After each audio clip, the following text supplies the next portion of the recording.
Buenas noches Buenas a noches. todos. Bienvenidos al caso interinstitucional de Azorreuma. Este es un caso muy especial porque es el último caso de esta junta directiva. Ante todo, les agradecemos por la compañía, por estar cada mes pendiente de los casos de los residentes. Sé que ha sido una actividad académica que cada vez ha tenido más acogida. Por supuesto, en nombre del Comité de Educación de Azorreuma y de la Junta Directiva, les agradecemos todo el apoyo durante estos 2 años y medio. Y pues digamos que para los residentes también es muy grato saber que esta es la actividad que más tiene asistentes en Azorreuma. Para nosotros ha sido un gran honor presidir esta reunión. Hoy queremos agradecer a los laboratorios Pharmalab por ser los patrocinadores de la reunión. Bueno, en esta reunión tan especial tenemos la compañía de la doctora Mili Jocelyn Vecino Moreno. La doctora Mili es residente de segundo año de reumatología en la Universidad ICESI. La doctora es médica e internista de la Universidad del Norte. Nos acompaña también el doctor Andrés Ormaza Jaramillo. El doctor Ormaza es el jefe del servicio de reumatología de la clínica Valle de Lili. Y estará también como invitado el doctor Arturo Mejía López, quien es médico especialista en medicina nuclear. Bienvenidos a todos. Les recuerdo que mantengan sus micrófonos apagados durante toda la conferencia para no interrumpir el caso.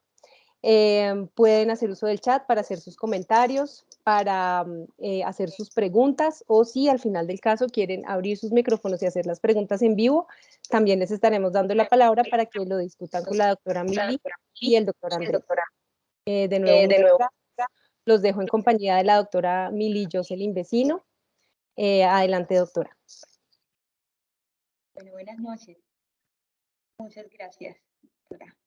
El día de hoy traemos este caso clínico de interés. Se trata de una paciente femenina de 52 años, de raza mestiza, origen y procedencia de la ciudad de Cali.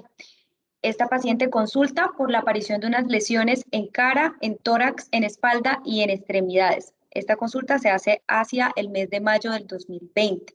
Sin embargo, nos iremos un poco más atrás para evidenciar pues, la secuencia de los eventos.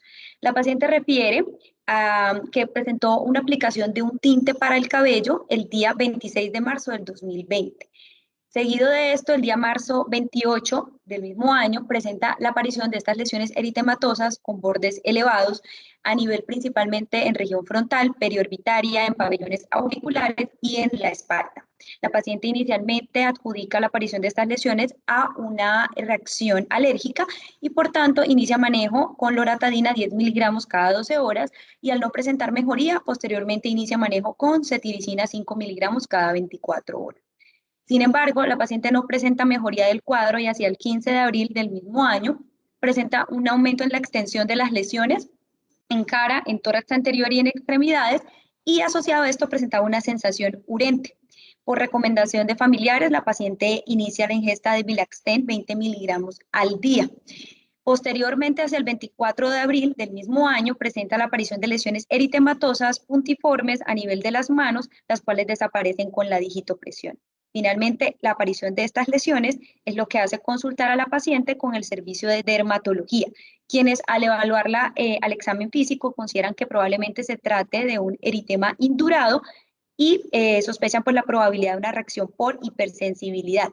En ese momento, que es el 1 de mayo del 2020, inician manejo con clobetasol tópico cada 12 horas y aumentan la dosis de Bilaxten a 20 miligramos cada 12 horas.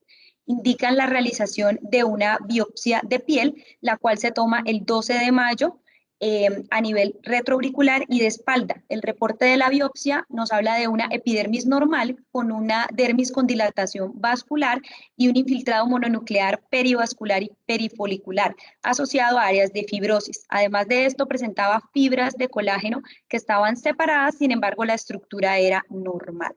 La conclusión de este reporte de la biopsia es una dermatitis perivascular superficial, teniendo en cuenta que a pesar de que se había adicionado este manejo tópico y teníamos antihistamínicos orales, dermatología considera que pudiera haber un cuadro subyacente de autoinmunidad, indica inicio de prednisona 50 miligramos al día, solicita todo el perfil de autoinmunidad y solicita también la valoración por el servicio de reumatología. Este es el momento donde la paciente llega a nuestro servicio, allí se interrogan los antecedentes, la paciente refiere un hipotiroidismo que es secundario al uso de yodoterapia desde el año 2002 por un hipertiroidismo por una enfermedad de Graves. Adicional a esto refiere que tenía un diagnóstico de una glomerulonefritis focal y segmentaria con una enfermedad de membrana basal delgada. Este diagnóstico se hizo hacia el 2013, ya que desde el 2009 la paciente presentaba hematuria y proteinuria que venían en seguimiento. Sin embargo, en el 2013, ante un incremento de la creatinina, el cual fue estático pues en el tiempo, se decidió tomar la biopsia que arrojó pues el diagnóstico de enfermedad de membrana basal delgada. En ese momento, el perfil autoinmune completamente era negativo.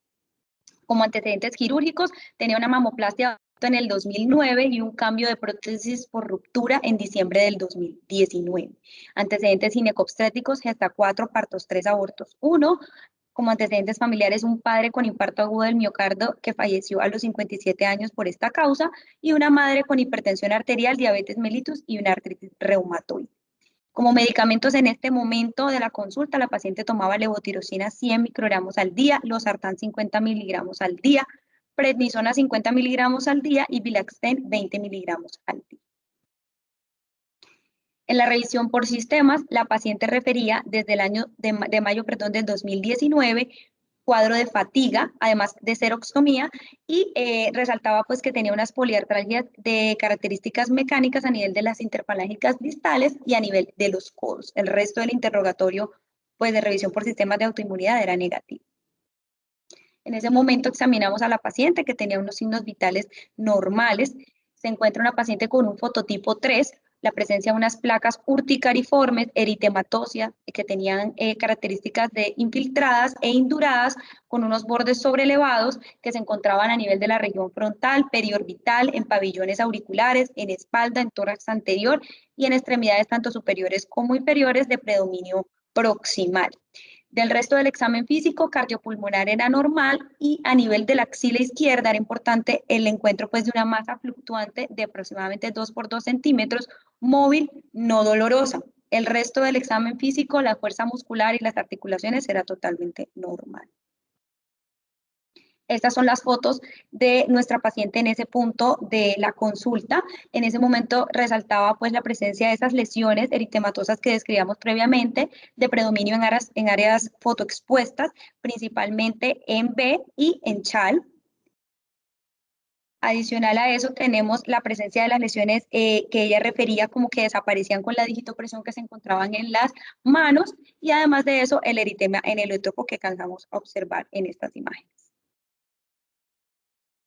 Este es el hemograma con el que acude la paciente, con líneas celulares normales, en unos reactantes de fase aguda con una BCG muy discretamente elevada, la química sanguínea totalmente normal y una CPK total dentro de rangos normales. Dentro del perfil inmunológico, la paciente contaba con unos ANAS positivos, 1 en 320 patrón homogéneo, con unos ENAS, ANCAS, anti-CSP y factor reumatoide negativo, un perfil de SAP que también era negativo y unos niveles de complemento normales. El uroanálisis de la paciente era consecuente con uroanálisis previamente conocidos para la misma paciente, con unas proteínas en la orina y además de eso la presencia de eritrocitos sin cilindros granulosos. A nuestra consulta ya llega con un perfil para neoplasia que era negativo y teniendo en cuenta la evolución clínica de la paciente, se consideró probablemente el curso de una dermatomiositis amiopática. Se considera ampliar los estudios para descartar neoplasia subyacente. Se solicita TAC de cráneo, TAC de cuello, TAC de tórax y TAC de abdomen, que son negativos para neoplasia. Y cabe importante anotar que a nivel pulmonar tampoco se observaban, como vemos acá, esta imagen corresponde a la paciente, ningún hallazgo que sugiriera un compromiso intersticial a nivel pulmonar. En ese punto, la paciente llega con un reporte también de una ecografía axilar, donde se observaba que existía pues una probabilidad de un siliconoma axilar y se le sugiere a la paciente retiro pues tanto de las prótesis mamarias que se habían hecho el cambio en el 2019 y el retiro del siliconoma axilar izquierdo. Adicional a eso, se sugiere el inicio de metotrexate 15 miligramos semanal, que termina iniciándose el 7 de junio del 2020, y prednisona 25 miligramos al día, se disminuye esta dosis. La biopsia del silicono maxilar reportó una reacción histiocítica a cuerpo extraño. Se continuó con el resto de los estudios para neoplasia. Se hicieron estudios endoscópicos, una endoscopia de vías digestivas alta que reportó una gastropatía eritematosa antral y una biopsia que era negativa para neoplasia, una colonoscopia donde se evidencia una diverticulosis colónica incipiente, un pólipo sigmoideo y la biopsia que es negativa para neoplasia. En este punto, la paciente tiene muy poca respuesta clínica al manejo iniciado con el metotrexate y el esteroide oral.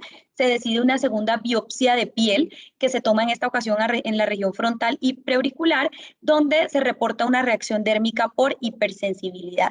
En este punto, la paciente refiere una intolerancia gastrointestinal al metotrexate que recibió desde el 7 de junio hasta el 30 de junio. Sin embargo, se decide entonces su retiro y se inicia azatioprina 50 miligramos cada 12 horas, que se inicia el 1 de julio del 2020. En este momento la paciente continúa con la evolución de su cuadro clínico y el 3 de agosto debe consultar el servicio de urgencias ante la presencia de dolor en cintura escapular y pélvica, además de debilidad muscular proximal que inició en miembros inferiores y posteriormente evolucionó hasta los miembros superiores.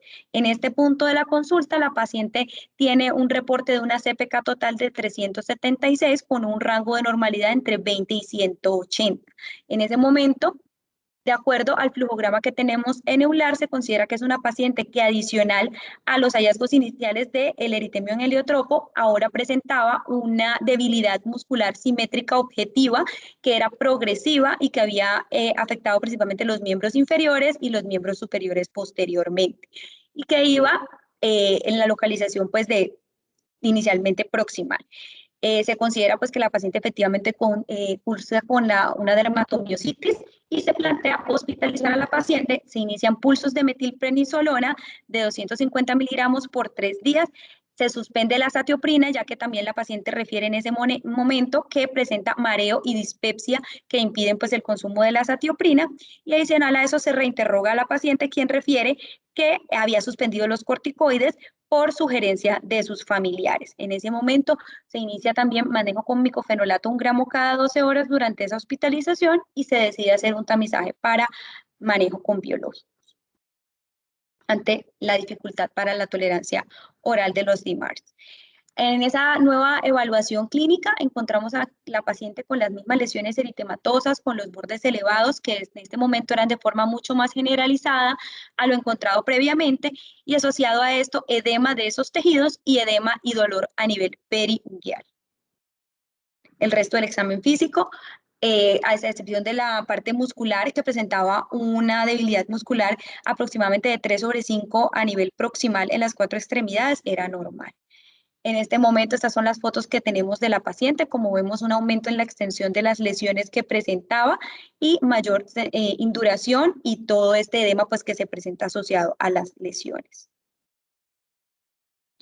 Se hace una resonancia de músculo durante esa estancia hospitalaria, donde observamos en este corte sagital de un T1 con saturación grasa post-contraste la presencia de un realce liso y difuso que abarca pues, las fascias que rodean todos los grupos musculares a nivel del tercio distal en el compartimiento posterior del muslo. Y en estas otras imágenes de la derecha observamos en este corte axial de un T1 también post-contraste cómo ese realce desciende por toda la fascia más externa e incluye el tejido celular subcutáneo, evidenciando pues la severidad del compromiso cutáneo. En este otro corte axial, este es un T1 sin contraste, donde se observa pues el aumento del espesor de algunos grupos musculares con un realce pues intramuscular y del tejido graso intermuscular de forma más heterogénea en esa extremidad que en la comparativa. En esta imagen cabe resaltar que lo que estamos intentando observar, o vemos acá, son las secuencias de difusión, por eso de pronto no se observa tan claramente, pero lo que logramos resaltar en esta parte es que habían unas áreas de restricción en esa secuencia de difusión. En esa mayor restricción lo que nos significa es una menor celularidad del tejido y por tanto algún grado de atrofia en esa extremidad. Finalmente, la conclusión de esta resonancia de músculo es la presencia de un proceso inflamatorio en la mitad distal del compartimento posterior de ambos miembros inferiores que se extiende hacia la fosa plítea. Documentan pues, la presencia probable de una fascitis y una celulitis que interrogan que pueda estar asociada por el compromiso del tejido celular subcutáneo y una distribución atípica para dermatomiositis. Se realiza un estudio electrofisiológico, una electromiografía, que nos documenta la presencia pues, de escasos signos de inestabilidad de la membrana en los músculos de la cintura escapular bilateral. Sin embargo, como hallazgo muy sugestivo de miopatía inflamatoria, las unidades motoras tenían una amplitud disminuida con un reclutamiento rápido y polifásico. Acá observamos el PET scan que se realizó a la paciente. Aquí pues quisiera que el doctor Arturo Mejía abriera el micrófono. Hola, buenas noches. Gracias por la invitación. Muchas gracias a usted. Bueno, rápidamente les voy a contar un poco sobre el estudio. Y tengo un eco acá, qué pena, espero no confundirme. Bueno, les voy a presentar el PET-CT con fluorodeoxiglucosa, FDG, marcado con flúor 18, que es el isótopo radiactivo que nos permite hacer imágenes y ver la biodistribución en vivo de este radiotrazador, que es un análogo de la glucosa y que por tal razón nos permite realizar una caracterización de la actividad glicolítica o de la actividad metabólica de diferentes órganos, estructuras o lesiones, y lo cual hace de este radiotrazador una herramienta realmente versátil en diferentes escenarios y en investigación de procesos inflamatorios, infecciosos o neoplásicos. Para poder tener más claridad sobre los hallazgos del PET de la paciente, fue necesario presentar a su derecha un estudio de un paciente de referencia en la imagen de proyección de máxima intensidad, que es la que más información nos aporta y que nos facilita de entrada una rápida identificación muchas veces de las lesiones con mayor actividad metabólica, porque digamos que esa proyección de máxima intensidad nos proyecta hacia la superficie las estructuras con mayor actividad. Así las cosas, vemos como vemos la distribución fisiológica de los órganos con mayor actividad metabólica, como el cerebro, el corazón, el hígado, los riñones, la eliminación por vía urinaria. Vemos actividad en la vejiga y tránsito en asas intestinales, que es lo que vemos proyectado desde el abdomen, y como en este caso la proyección de dos lesiones desde el hemitórax izquierdo que corresponden a dos tumores, digamos, pulmonares, digámoslo así. Ya en el caso de la paciente, vemos un estudio que podríamos decir sumamente sucio, en el cual ya no vemos, con facilidad la actividad metabólica y la definición de las estructuras y de los órganos internos, y esto parece corresponder a hiperactividad metabólica heterogénea y parchada en tejidos blandos de lo que sería muy seguramente el sistema musculoesquelético. ¿Puedes pasar, Mil? Gracias. Lo cual es confirmado en las imágenes híbridas, en la fusión PET-CT, en la imagen de arriba a la izquierda, donde vemos la hipercaptación por los diferentes grupos musculares, el gran dorsal, intercostales, musculatura paravertebral, y abajo tenemos como referencia el estudio anterior. Vemos como la musculatura prácticamente tiene una captación normalmente irrelevante, eh, una actividad metabólica irrelevante, lo que configura este caso, y es chévere que recuerden esa imagen de la proyección de máxima intensidad, porque ese patrón es el característico de una miopatía inflamatoria. No se identificaron lesiones neoplásicas y creo que eso sería todo. Muchas gracias. Gracias a usted. Continuamos entonces con Perdón. Continuamos con que la paciente, después de esos estudios y aparte de haberse realizado durante esa estancia hospitalaria una biopsia de músculo posterior a haberse realizado el PET scan y un panel de miopatías que estaban pendientes en los reportes, tras haber también logrado disminuir la CPK hasta 92 y una mejoría clínica sustancial, se decide el egreso hospitalario. La paciente egresa con dosis de 25 miligramos de prednisona al día y micofenolato 1 gramo cada 12 horas.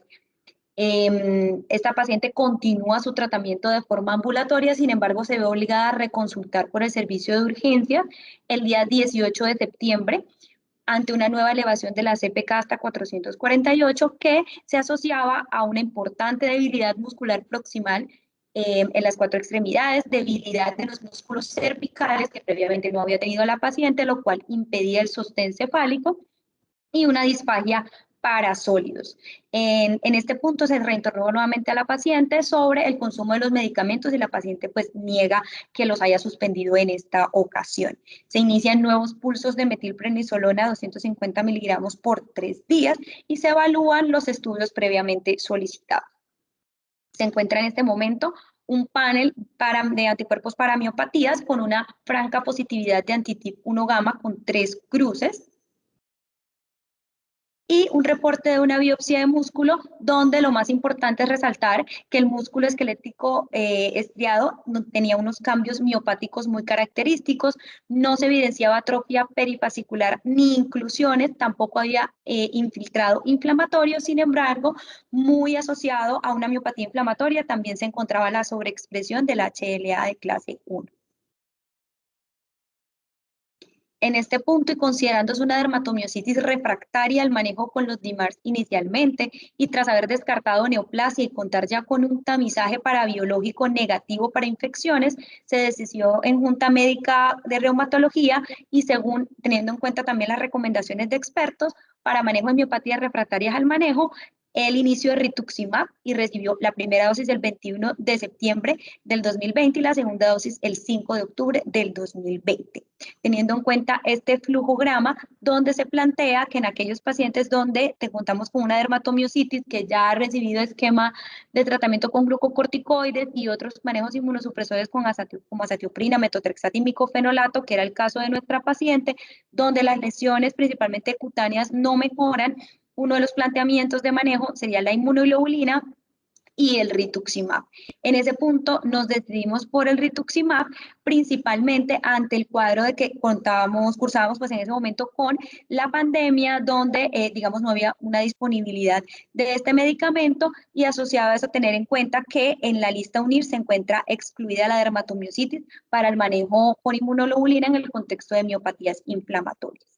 Sin embargo, nuestra paciente no evoluciona favorablemente, nuestra paciente continúa con deterioro clínico, es una paciente que en ese momento, incluso tras 8 semanas, ya después de haber cursado estos 2 ciclos, estas 2 primeras dosis del primer ciclo de rituximab, la paciente se encuentra postrada en cama, no refiere mejoría clínica, las lesiones en piel continúan siendo muy severas y se decide en ese momento el uso de ciclofosfamida, que alcanza a recibir 2 dosis, la primera dosis el 15 de noviembre del 2020 y la segunda dosis el 16 de diciembre del 2020.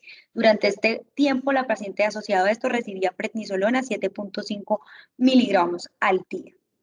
Allí es importante mencionar cómo en diferentes guías que especifican pues, el uso de la ciclofosfamida en el manejo de pacientes con dermatomiositis, principalmente con compromiso pulmonar, el cual cabe recalcar que nuestra paciente en ningún momento presentó. Hay algunos reportes de estudios pequeños donde se ha utilizado este manejo de ciclofosfamida y rituximab de forma conjunta, donde se avala su uso debido a que permite la mejoría en estos casos tan refractarios y con tanta severidad. Además de eso, permite la reducción en las dosis de glucocorticoides que terminan recibiendo estos pacientes. Lo tenemos pues en estos casos que fueron de dermatomiositis juvenil, donde también ayudó en ese grupo de pacientes y también como parte pues del manejo que se utiliza conjunto en pacientes donde realmente estos cuadros son tan severos y tan refractarios, donde se requiere pues estos manejos con múltiples medicamentos a la vez. En este punto hablaremos de la dermatomiositis, si esta pues podría ser secundaria al uso de siliconas o de tintes. Tenemos que la dermatomiositis, como conocemos, pues es una enfermedad que afecta tanto la piel, los pulmones como el músculo. Tiene dos picos por su distribución multimodal. El primer pico es de los 5 a los 14 años y el segundo pico de 45 a 64 años. Su etiología principalmente es autoinmune y hay múltiples desencadenantes. Dentro de estos, algunas drogas, la exposición a ciertos químicos y de forma importante hay que resaltar la exposición a los implantes de silicona, sobre todo en aquellos individuos que tienen cierta predisposición genética. Hablando de las siliconas, son compuestos orgánicos derivados del silicio, que es un elemento químico metaloide, es el segundo elemento más abundante en la corteza terrestre después del oxígeno, contando con un 25%. Tiene, digamos, en su forma silvestre, una forma amorfa, cristalizada, color azul grisáceo con este brillo metálico. Es utilizado en múltiples áreas para el desarrollo de vidrio, hormigón, láser y también para las siliconas, donde estas pues difieren del silicio y del sílice por las diferentes propiedades físicas y químicas que estos compuestos tienen. Son compuestos poliméricos que comparten una cadena de silicio con oxígeno y tienen además de eso diversos grupos laterales orgánicos que permiten su configuración en distintas formas, líquida, en gel o en resinas. El más utilizado como en la práctica médica es el polidimetilsiloxano, que es el que conforma pues este polímero fluido y en gel que se utiliza pues en la medicina. Hacia 1962 realizó pues su aparición el uso de estos implantes de silicona en la práctica médica, sobre todo para aquellas pacientes que habían tenido que ser sometidas a resección de las mamas por cáncer de mama principalmente. Hacia 1979 hubo un primer reporte de compromiso sistémico tras el uso de implantes mamarios y allí iniciaron las preocupaciones médicas donde las principales eran la interferencia con los reportes de la mamografía, el desarrollo de contracturas capsulares, la ruptura de las capas que permitiera también el desarrollo de autoinmunidad y de enfermedad linfoproliferativa, principalmente el linfoma anaplásico de células grandes asociado a los implantes mamarios y los tumores desmoides dependientes de la cápsula periprotésica. Hacia 1992, a pesar de estas preocupaciones, la FDA avaló continuar el uso de estos implantes de silicona en la práctica médica. Para hablar un poco de la estructura de estas prótesis, hacia el interior, como les comentaba, se encuentra el polidimetilsiloxano, que es la silicona principal que se utiliza en práctica médica, y adicional a esto vienen unas cubiertas que tienen diferentes tipos de recubrimiento y diferente número de capas. Con cada generación nueva de prótesis se han ido adicionando números de capa mayores con el objetivo de disminuir la difusión de silicona de bajo peso molecular hacia los tejidos circundantes. A pesar de esto, se ha documentado en estudios clínicos que hay cierto paso de polidimetilsiloxano hacia los tejidos y que esto puede llegar hasta los 300 miligramos al año, microgramos al año, perdón, dependiendo de el implante que esté colocado. Los factores, digamos, que afectan la sobrevida de estos implantes son el hecho de presentar microtraumatismos que lleven a la formación también de microfracturas en las cubiertas pues, de estas prótesis, también la exposición a altas temperaturas y a rayos UV y a ciertas reacciones químicas adicionales. Acá en la imagen lo que logramos observar es cómo se visualiza un implante intacto, cómo se visualiza cuando hay una ruptura intracapsular, donde si bien hay ruptura de una de las capas, no hay exposición de los tejidos circundantes a este polidimetilsiloxano, y cómo cuando ocurre una ruptura ya extracapsular, si hay salida de este polidimetilsiloxano a los tejidos y hay exposición a los mismos. Ya hablando un poco de cómo sería la fisiopatología, es importante entender que una vez, digamos, hay esta exposición a la silicona, logra ocurrir un síndrome de incompatibilidad a los implantes de silicona y esto está relacionado con el hecho de que estos no son inmunológicamente inertes.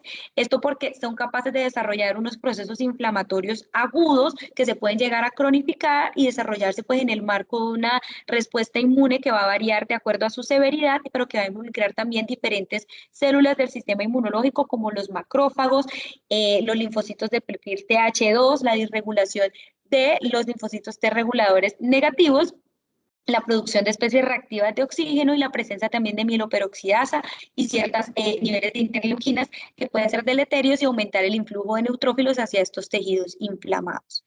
Por otro lado, hay que tener en cuenta la presencia de este estafilococo epidermidis que forma como un biofilm alrededor de estas prótesis, incluso cuando estas no presentan ruptura, y facilita la formación de este biofilm, que haya un aumento por parte de las células T reguladoras, la producción de interleuquina 6, lo cual impide su buen actuar, por así decirlo, y van a estar estos linfocitos T efectores mucho más expresados, mucho más activos, con mayor producción de un perfil TH1, mayor producción de TGF-beta, de interferón gamma y de todas estas interleuquinas que van a ser deleterias para este tejido, donde lo que se va a permitir es que se cronifique todo este proceso inflamatorio de bajo grado, y esta hiperactivación pues sostenida en el tiempo puede llevar a una activación ya sea monoclonal o policlonal de esos linfocitos. ¿Qué va a ocurrir? Que se puede ir hacia el lado más monoclonal, hacia ese extremo más monoclonal, es donde se va a permitir la formación de este linfoma anaplásico de células grandes, que es tan preocupante en estas pacientes portadoras de estos implantes mamarios. Sin embargo, pues afortunadamente no fue el caso de nuestra paciente. Importante también es que todo este concepto de la inmunidad asociada a ciertos adyuvantes como las siliconas en la práctica médica viene desde 1964 con Miyoshi, que nos empezó a hablar ya de un término muy similar al de la síndrome de autoinmunidad y autoinflamatorio inducido por adyuvantes. Este término, digamos, engloba todos los desórdenes caracterizados por una desregulación del sistema inmune innato y adaptativo tras la exposición a estas sustancias, con el consecuente desarrollo de enfermedades como el síndrome de Sjögren, la esclerosis sistémica, la sarcoidosis y la enfermedad mixta del tejido conectivo, que es una de las más prevalentes. Sin embargo, también se ha documentado el desarrollo de dermatomiositis y polimiositis en este marco, en este contexto. Ciertas cortes retrospectivas también nos hablan de un riesgo aumentado para las enfermedades autoinmunes posterior a los implantes de silicona, con un OR de hasta 1.24, y en el caso del desarrollo de miositis, el OR puede ser hasta de 1.52. Tener en cuenta de forma importante que también las manifestaciones cutáneas en el marco pues, de una dermatomiositis asociada a estas siliconas puede presentarse previamente las manifestaciones cutáneas, antes de las musculares, incluso entre 4 y 9 meses previos.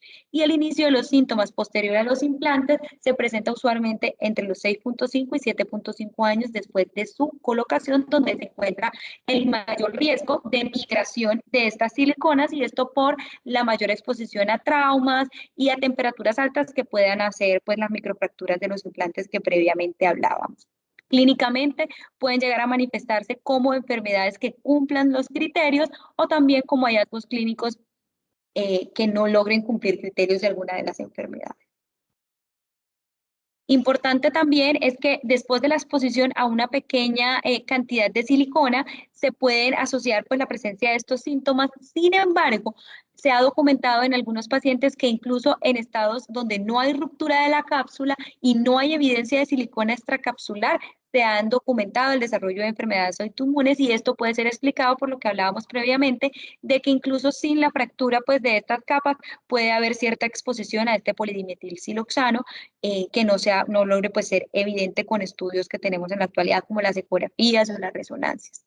Adicional a esto, es importante que el uso de terapia inmunosupresora siempre deberá adicionarse al retiro del implante y de la silicona y de los siliconomas, porque posterior a la exposición, toda esa actividad inmunológica no va a poder ser frenada simplemente con el retiro del implante y de los siliconomas, y va a requerirse pues la terapia inmunosupresora coadyuvante. La silicona también, pues en la literatura también encontramos que además de los casos en los que se asoció el desarrollo de dermatomiositis con la silicona en otras modalidades, como en este caso vemos la modalidad líquida para realizar remodelación de rinoplastia, se observa cómo se forma el desarrollo de estas calcificaciones subcutáneas a nivel pues donde estuvo localizada la silicona inicialmente. Hay que tener en cuenta que los químicos como los tintes, principalmente la presencia pues, de aminas aromáticas como la feniletilamina, tienen evidencia epidemiológica e inmunológica, sobre todo a nivel murino, para el desarrollo de modelos de lupus que tienen relación con este desarrollo de la enfermedad. Sin embargo, esta evidencia, tanto epidemiológica como inmunológica, es mucho menor que para la que tenemos hacia otras exposiciones, como es el polvo de sílice, los pesticidas y la radiación ultravioleta. También en relación pues a la producción de los autoanticuerpos, también hay una mayor elevación de los autoanticuerpos en modelos murinos experimentales que desarrollaron autoinmunidad tras la aplicación pues de estos implantes de silicona, con la consecuente producción de anti-DNA, factor reumatoide y de autoanticuerpos unidos a las siliconas. Hay que tener en cuenta que hay una relación temporal cercana entre el desarrollo de la miopatía inflamatoria con la detección también del cáncer, y eso nos descarta la causalidad de las terapias inmunosupresoras, que en algún momento se alcanzó a pensar que fuera la causalidad pues, de los cánceres en estos pacientes. Y ahí se empezó a tener en cuenta la importancia de la positividad de algunos de estos autoanticuerpos que fueran específicos para, digamos, estos fenotipos clínicos de la enfermedad y que nos ayudaran pues, a predecir el curso clínico de nuestros pacientes.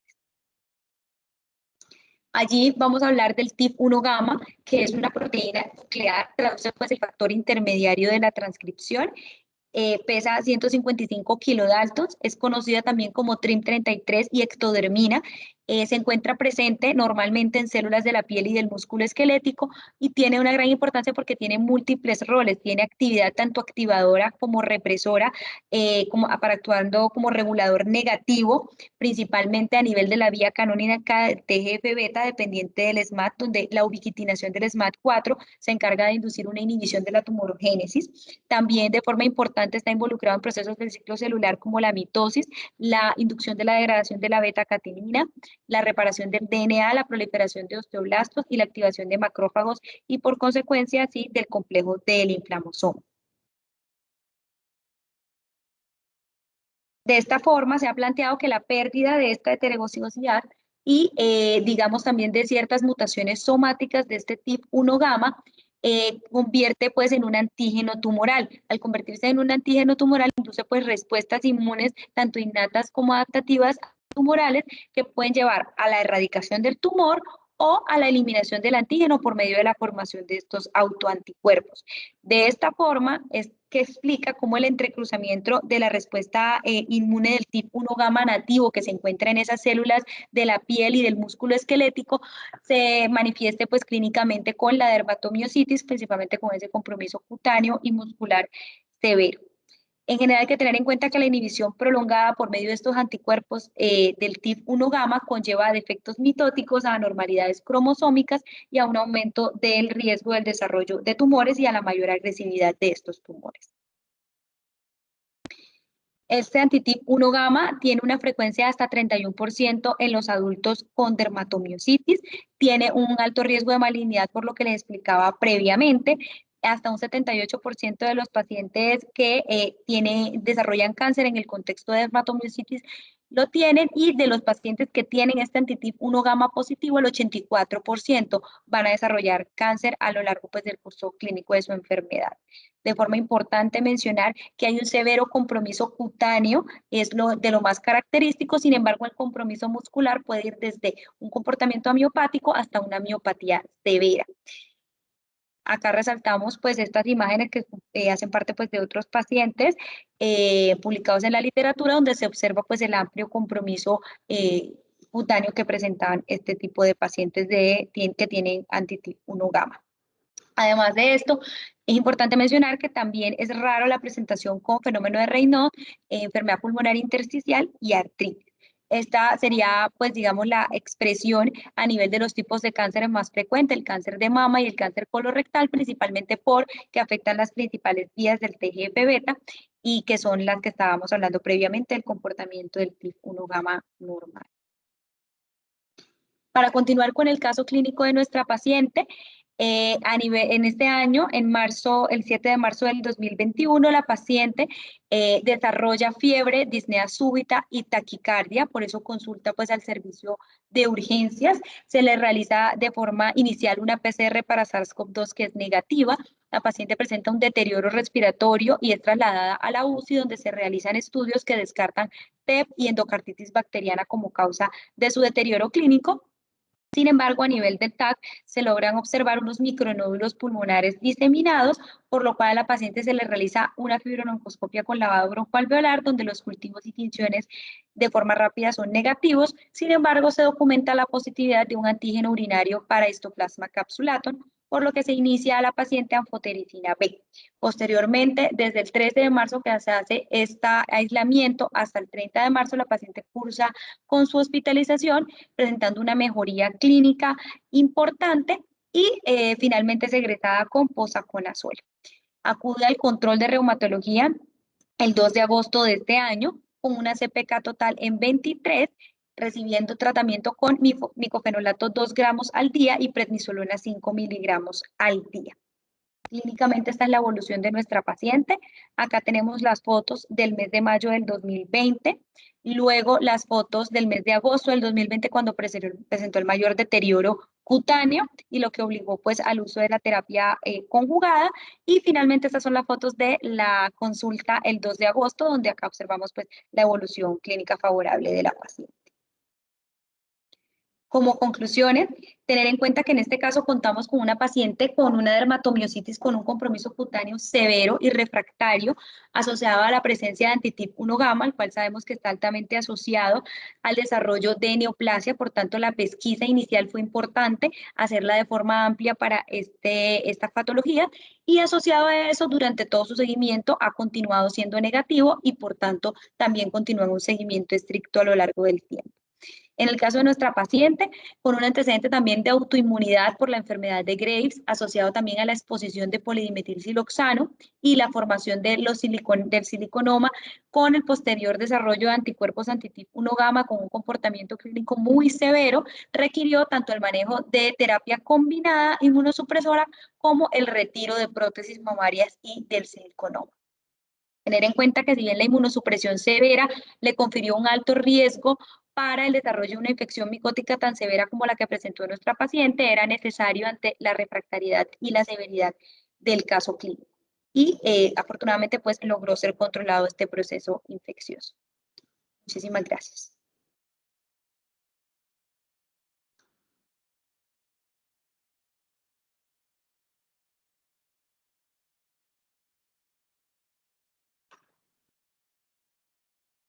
Muchísimas gracias. Qué caso tan interesante.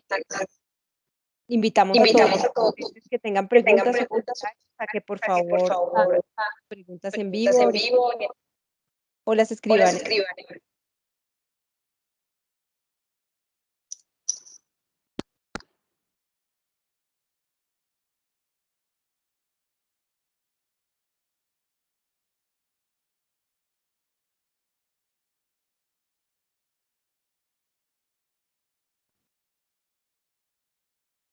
Me pareció muy claro. Buenas noches. El doctor Juan Manuel Bello nos pregunta si la prótesis mamaria tenían señales de ruptura. La prótesis inicial que tenía la paciente hacia el 2009, cuando se hizo el cambio en el 2019 tenían una ruptura y pensamos que a partir de allí pues fue la formación del siliconoma que después también logró ser extraído. Se sugirió el retiro de estas nuevas prótesis que habían sido cambiadas recientemente ante la refractariedad del caso pues de la paciente y la presencia del siliconoma, y pues la paciente aceptó, por eso se realizó el retiro. Pero estas segundas prótesis no teníamos clínicamente pues evidencia de ruptura, eran muy recientes, pero con las primeras prótesis sí había signos de ruptura y pues tanto la evidencia que se formó el siliconoma axilar.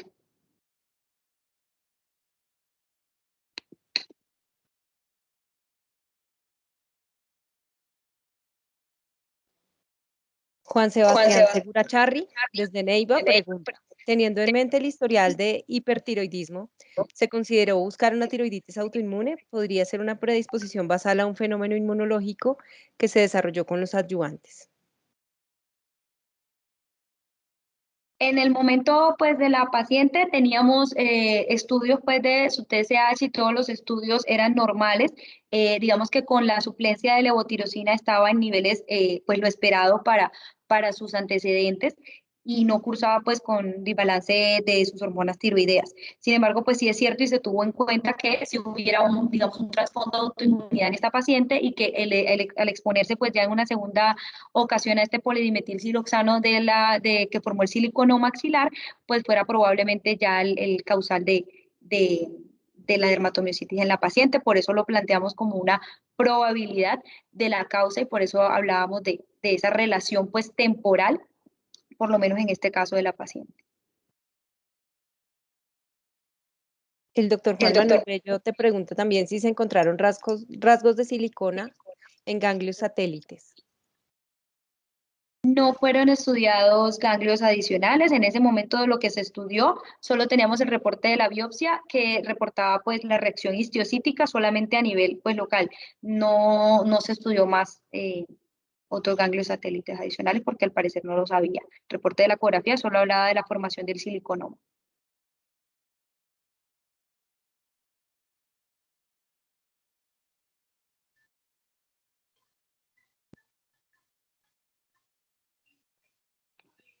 Pues, Anita, me tomo la palabra. Buenas noches a todos. Hola, Anita. Felicitaciones. Hola, Anita. Felicitaciones, doctora, por la presentación, por la excelente presentación, para un tema que realmente nunca abordamos, para ser muy honestos, pero que en muchas ciudades y realmente en todas, pues es bastante inquietante. Realmente uno no pregunta por ese tipo de antecedentes en muchas condiciones, pues en muchos, ante muchos diagnósticos de no, realmente que si estuvo recientemente con exposición a nuevos tintes o a estos, bueno, modelantes estéticos, pues realmente uno no, con regularidad, no lo incluye en la exploración de los antecedentes, así que pues, en adelante seguramente lo incorporaremos la mayoría, bueno, todos, a nuestros estudios. Por lo que veo, hacer la asociación entre la exposición y la aparición de enfermedad pareciera muy corto, pero en realidad a veces puede ser tan largo que no haya teórica relación, entonces sigue siendo esa exposición latente, pues no es vinculable, mejor dicho, o sea, puede tener una latencia muy larga la exposición y aún así estar correlacionado, pues, sin duda, con el modelante. Entonces se vuelve todo un reto definir si, pues, el gasto, ¿cierto?, que hizo la paciente por sus siliconas, etcétera, etcétera, pues tiene que ser abortado para poder hacer el control de enfermedad. Entonces, pues nada, muchas gracias. En este caso quería preguntarles eso, si hay que considerar los retiros completos, por ejemplo, en la mayoría de los casos o ante la duda de si realmente hay o no correlación, ¿cómo lo han manejado? Doctora, dentro de la literatura pues que alcancé a revisar, la recomendación y la sugerencia efectivamente van a depender del curso clínico de la enfermedad. Obviamente siempre va a ser una sugerencia hacia el paciente y digamos que nuestra paciente ante estas recaídas que había presentado consideró pues aceptar la sugerencia que le dimos porque principalmente esta paciente, digamos, había tenido ya una ruptura de las prótesis gineciales, ya había pues, la documentación de esta formación del siliconoma, lo cual pues nos hacía evidente que había una exposición a este polidimetilsiloxano, y adicional a esto, pues tenía una segunda prótesis que no sabíamos cómo iba a ser el curso pues de estas prótesis, cómo si iba a ser más rápido de pronto una ruptura, de pronto nunca la iba a hacer, pero lo cierto era que estaba en el curso del desarrollo de una enfermedad muy severa que no habíamos logrado controlar y digamos que por eso se hizo el planteamiento y está descrito dentro de esos casos severos. No sabría de pronto si el doctor Maza tiene alguna especificación con respecto a aquellos pacientes que de pronto no tengan un cuadro tan severo como el de la paciente, si de pronto podría ser algo que se fuera haciendo seguimiento a lo largo del tiempo, como para tampoco decir pues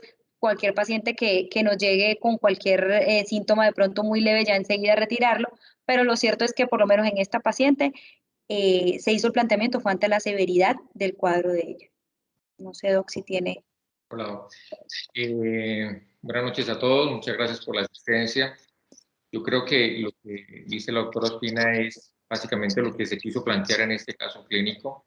Quizás cuando tenemos pacientes que han tenido o han sido expuestos a modelantes estéticos, ya sea en silicona o biopolímeros, que aquí en Cali se ve bastante todavía, se nos olvida preguntar un poco este tema y tenerlo en cuenta. Esta paciente efectivamente presentó una dermatomiositis, como ustedes bien lo pudieron apreciar, y si ustedes ven los diferentes casos de síndrome de Asia, casi entre el segundo y tercer lugar están entre las manifestaciones más frecuentes en el síndrome de Asia, las miopatías y la debilidad muscular. Cuando tenemos un caso tan severo como esto, sin lugar a dudas, hay que tratar de llevar a la paciente que se retire el antígeno que en ese momento puede estar predisponiendo todo el desenlace inmunológico que les está haciendo daño. Por supuesto, y si yo siempre lo hago, les explico que aún retirando estas prótesis, quizás el estímulo antigénico ya haya desembocado en un paciente con una predisposición, como bien lo saben en este misma, una respuesta inmune que tal vez ya no tiene. Pero al retirar las prótesis, seguramente al retirar la mayor cantidad de lo logremos. Por ejemplo, en los biopolímeros. Y entrar a los biopolímeros es un caso muy complicado y dependiendo del biopolímero también. Sin embargo, cuando tenemos lesiones tan grandes, tan evidentes que podamos retirar, nos ha ido mucho mejor y de hecho aquí hay varios cirujanos plásticos que están haciendo estudios con respecto a esto. Entonces, la recomendación, por supuesto, aunque no hay guías con respecto a eso, es retirar las prótesis en casos tan severos como el que tuvimos en nuestra paciente. Gracias, doctor Andrés. Tenemos varias preguntas y el doctor Bello, Juan Manuel Bello, tiene la mano levantada. La doctora Gloria Vázquez también había levantado la mano, pero creo que la bajó. Pero adelante, doctor Bello, y seguimos con las preguntas del chat. Gracias. Felicitaciones por el caso, un caso muy interesante. Nosotros, desafortunadamente, en el paso del tiempo hemos aprendido este tipo de enfermedades en el que, en la medida que se apliquen nuevos vacunas, procedimientos estéticos y toda esta serie de nuevos procedimientos que se ven en estas áreas y en muchas otras, inclusive en colocación de prótesis articulares, nos estamos enfrentando cada vez, pero son muy variadas porque depende del background genético que tengan los pacientes. Nosotros tuvimos unos casos en donde la clave fue la ruptura de la prótesis y por eso fue mi pregunta. Nosotros, dentro del caso que tuvimos, porque a posteriori fue un caso que no empezó tan grave como el de ustedes, pero se fue complicando en el transcurso del tiempo, inicialmente una paniculitis, luego una trombosis de senos venosos y luego cuadros de dolores articulares, nos sirvió mucho después encontrar que hay como depósito de silicona en todos los ganglios satélites. Pero pues igual, desafortunadamente, no puede uno hacer extracción de todos, sino continuar la inmunomodulación y lo que le dice que a futuro toca estarlos evaluando. Entonces, inclusive ya se han presentado dudas con respecto a las vacunas tradicionales y la que ahorita, la de moda del COVID. Entonces, pues es un caso muy, muy interesante porque les da a los nuevos reumatólogos pensar en algo que en nuestra época era nuevo y ya ha cogido nombre, que el síndrome de Asia, unos criterios clasificatorios, unas vías patológicas, pero no es retirarles a todas las mujeres para que no haya terror masivo en el grupo, de los grupos respectivos, pero sí que si hay signos de ruptura, posiblemente sí lo requieran. Muy, muy, muy bonito caso y felicitaciones.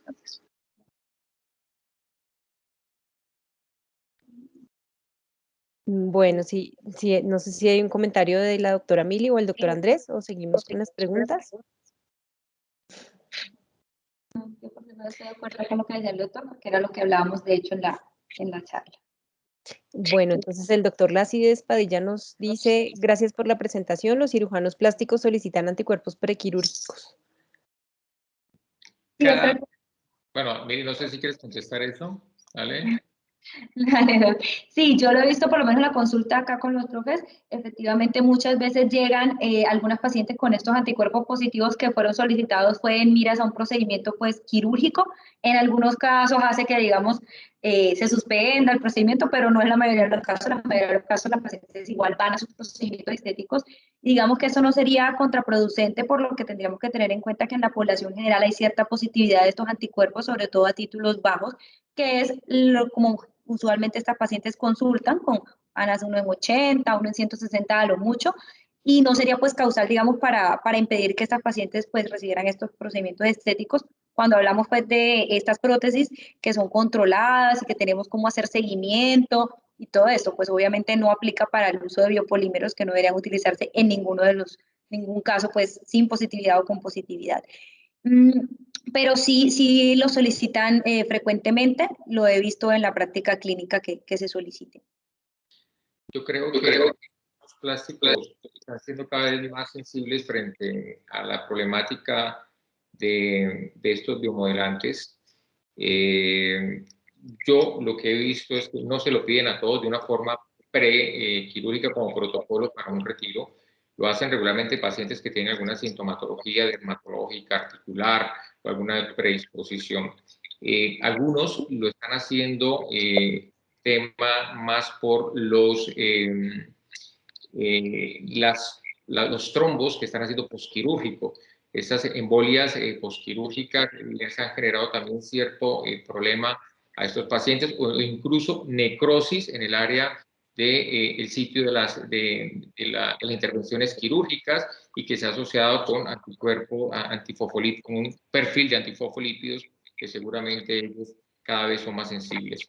En este caso, los cirujanos plásticos con los que he podido tener algún tipo de charla, e inclusive ellos están haciendo sus protocolos con respecto a esto, las recomendaciones, y ellos también lo saben, es en pacientes que tienen alguna sintomatología sistémica y que puedan estar en relación con un proceso autoinmune en curso.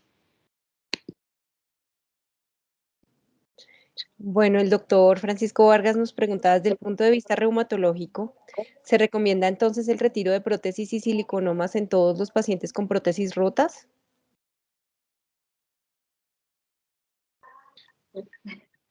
Muy difícil, es decir, si no tiene síntomas, obviamente hay que tratar hay que cambiar las prótesis sin lugar a dudas si están rotas, eso yo creo que se cae de su propio peso. Si tiene siliconomas, tratar de extraerlos también. Obviamente, si no hay una sintomatología, pues no es una urgencia.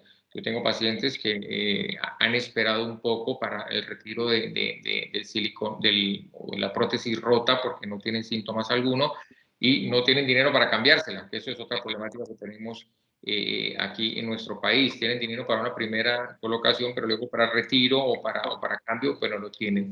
Entonces hay que vigilarlas muy de cerca, por supuesto, y evaluar, como en el caso nuestro, de nuestra paciente que tenía un background ya autoinmune con su tiroiditis seguramente, pues que no vaya a presentar una enfermedad autoinmune o una manifestación adicional.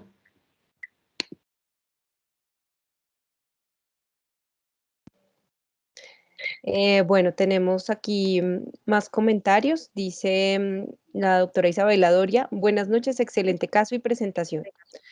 ¿Hasta cuándo mantener inmunosupresión después del retiro de adyuvantes?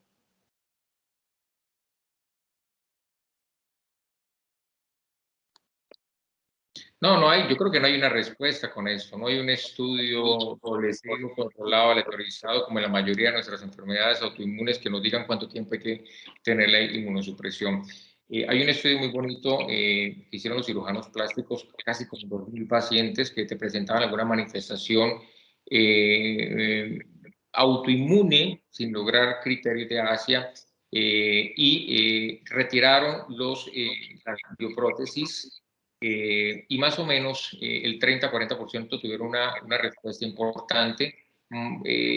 Hubo un seguimiento, no por parte del cirujano plástico, sino externamente, aparentemente con medicina interna, con inmunomodulación. Y lo que pudieron lograr ver ellos es que a los 6 meses de retiro de los implantes, más o menos el 40% mejoraban. Entonces, es difícil saberlo. Realmente no existe una regla. Yo creo que, como lo dijimos anteriormente, Lo que hay que hacer es hacer un seguimiento de los pacientes, evaluar la sintomatología y de esa manera tomar decisiones en cuánto tiempo retirar los inmunomoduladores en caso de que sea posible, por supuesto. Bueno, también hay un comentario de la doctora Viviana Parra. Dice, buenas noches, excelente caso y exposición, doctora Mili. Quería preguntar si han tenido experiencia con este tipo de casos con biopolímeros, dado que la extracción de estos es más difícil. Tuve un caso con síntomas dermatológicos y articulares, pero al intentar retirar los biopolímeros empeoraron los síntomas. Sí, es frecuente que eso ocurra, sobre todo porque a diferencia de, por ejemplo, el retiro de un siliconoma o de unas prótesis que, digamos, tienden a mantenerse en el lugar de su colocación, los biopolímeros migran mucho más fácilmente porque generalmente son expuestos directamente al tejido, inoculados directamente en el tejido. Entonces, es mucho más fácil, pues, que haya esta activación de los macrófagos, que ellos mismos, pues, lo movilicen hacia otro lugar y, por tanto, eso va a hacer que la extracción sea mucho más compleja. Y obviamente al manipular este tejido que ya está expuesto a todo este residuo, pues que va a funcionar como un antígeno, pues va a ser más bien que haya mayor exposición al antígeno y se produzca pues mayor, digamos, o sí, un incremento de la sintomatología. En los pacientes que he logrado ver acá también con los profes ocurre algo muy similar. Sin embargo, en las que se logra ubicar de pronto sitios grandes donde haya cúmulos grandes de estos biopolímeros y el cirujano, pues digamos, ofrece que pueda haber un tratamiento resolutivo con esta extracción, se intenta hacer el retiro de la mayoría del material, pues para que haya una menor exposición antigénica y en algunas situaciones logran mejorar algunos síntomas, pero usualmente queda algo residual. Eso sí, sí es muy frecuente. Doctor Ormaza. Yo creo que es más o menos lo mismo que dijiste. A mí me llama mucho la atención que hay cirujanos que quieren retirar biopolímeros que hacen una adhesión casi por completo al músculo, creando una capa, ya lo han visto, casi indistinguible y penetrando el músculo. No hay forma de retirar eso. Cuando uno le hace las resonancias magnéticas, encuentra cómo todo el músculo está permeado por este material y hay cirujanos plásticos que han ofrecido retirarlo con unas cifras alarmantes y cobrando que no lo logran. Yo creo que cuando no hay síntomas, esos polímeros hay que dejarlos quietos, sin lugar a dudas. Ya hay síntomas, pues hay que tratar de retirar los biopolímeros más grandes, los que tienen, lo como decía anteriormente, que son más fácilmente accesibles a los cirujanos. Cuando son estos biopolímeros que se distribuyen de tal forma de que no hay forma de extraerlos, puede ocurrir lo que le pasó a la otra, que al extraer, al cirujano tratar de extraerlo empeoró la sintomatología, pues hay mayor exposición antigénica. Entonces, yo pienso que hay que escoger muy bien los pacientes los que se les debe recomendar el retiro de los polímeros.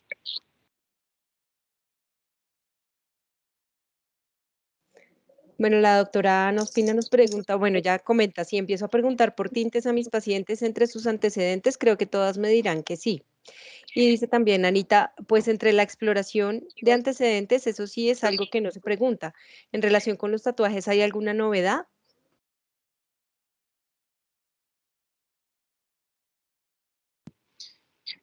Bueno, yo creo que aquí el tema de los tintes es como el trigger inicial de esto, es decir, la exposición a un químico que hace una reacción a la piel y esto dispara un background que ya tenía la paciente de autoinmunidad. Ella venía experimentando fatiga, cansancio, debilidad subjetiva y seguramente esta exposición severa a un tinte es lo que finalmente lleva a que se exprese la enfermedad como tal, como cuando un paciente tipo se expone a importantes u otras sustancias, finalmente pueden desembocar en esta enfermedad. Entonces, yo creo que el tema no es tanto el tinte, sino realmente pues, el fondo genético de la paciente con ese background y el estímulo antigénico con prótesis por silicona. En cuanto a los tatuajes, bueno, yo creo que lo hablamos en alguna charla previamente, no recuerdo si fue en el regional, la sarcoidosis y los tatuajes todavía sigue presentándose, afortunadamente no con alta prevalencia. Y frente a la dermatomiositis, sí que hay reportes en la literatura de tapajes, sobre todo grandes, donde hay un estímulo nuevamente a nivel de la piel, ese estímulo antigénico que finalmente puede desembocar una dermatomiositis. Algo que queríamos poner aquí en consideración con el grupo de dermatología, y saliendo un poco pues ya del tema, es que la inmunoglobulina frente a los pacientes, todavía no entiendo la razón por la cual la inmunoglobulina está excluida en pacientes con dermatomiositis. La literatura claramente está y ampliamente definido la inmunoglobulina como una terapia salvadora de dermatomiositis refractaria. Y por alguna razón nuestro gobierno ha decidido que no tiene indicación en dermatomiositis, sino en otras miopatías inflamatorias. Entonces, yo creo que vale la pena y bastante que nosotros podamos de alguna manera influir para que esa inmunoglobulina pueda ser parte de las herramientas terapéuticas de los pacientes.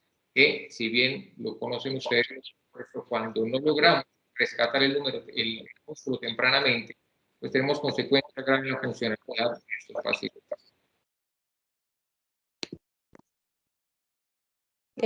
La doctora Gloria Vázquez tiene una mano levantada. Doctora, por favor, adelante. Hola, muy buenas noches para todos, Mili. Felicitaciones por la presentación de tu caso.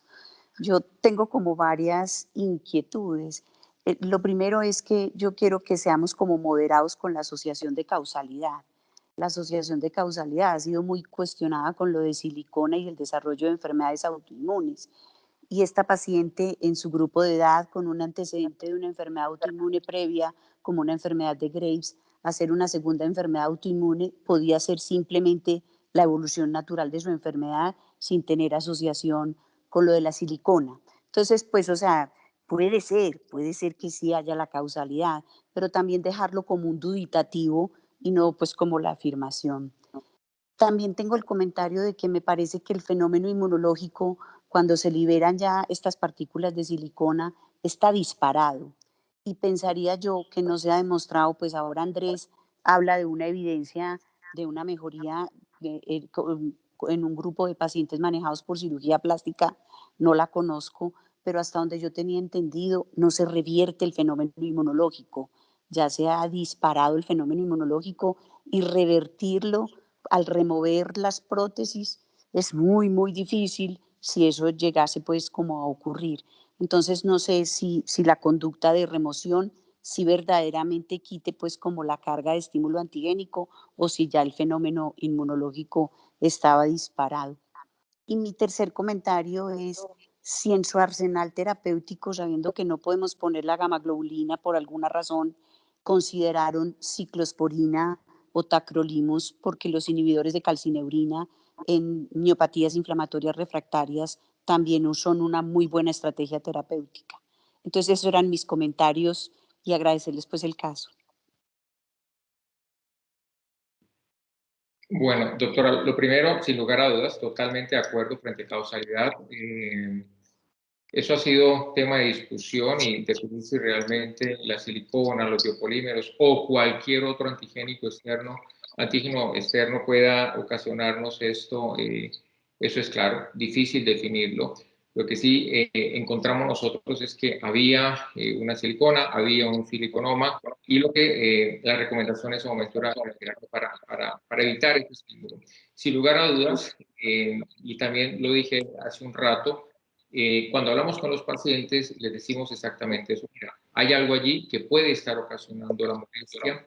Es probable que al retirarlo no revierta la situación, por lo que hemos hablado anteriormente, que hay un estímulo que ya ha generado toda un arsenal inmunológico que no vaya a revertir, pero igual es una medida que nos puede ayudar. De hecho, esta paciente puede ser que haya sido todo el tratamiento inmunomodulador que hicimos asociados al retiro de la autoprótesis.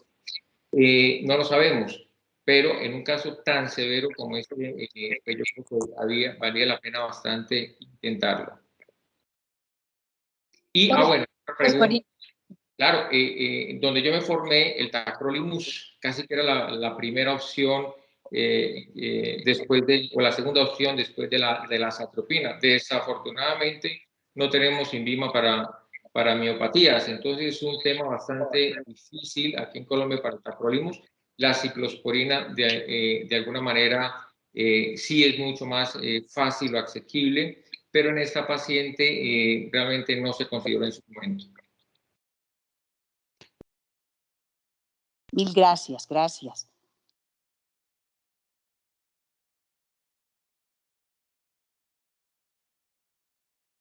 Gracias a usted, doctora Gloria, por su intervención. Yo creo que podemos ir cerrando. Andrés y Viri, ¿qué opinan? Perfecto.